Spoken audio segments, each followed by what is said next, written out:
আরে মারে মরছি আল্লাহ আল্লাহ অবস্থা রে আজকে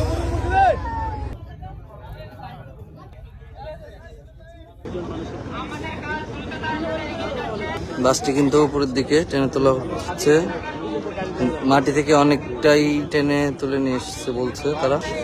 বাসটির ছাদ দেখা যাচ্ছে ইতিমধ্যে।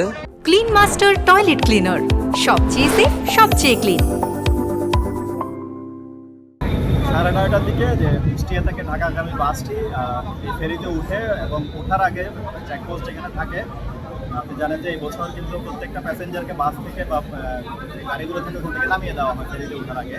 তো সেই হিসাবে পুলিশ যারা দায়িত্বে ছিলেন তারা সবাই সব প্যাসেঞ্জারকে নামিয়ে দিয়েছেন।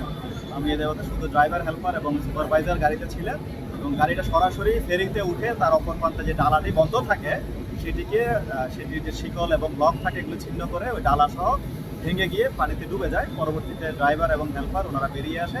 3 জন বর্তমানে গোয়ালন্দ সদর হাসপাতালে, গোয়ালন্দ থানা উপজেলা স্বাস্থ্য কমপ্লেক্সে ওখানে চিকিৎসাধীন। আর কোনো ক্ষয়ক্ষতি নাই। কিছুক্ষণের মধ্যে আমরা আশা করছি যে বাসটি যে জাহাজ আছে, উদ্ধারকারী জাহাজ হামজা, এটি এখন তারা রশি বেঁধে ফেলেছে। তারা আশা করছে ঘণ্টাখানেকের মধ্যে তুলে ফেলতে সক্ষম হবে।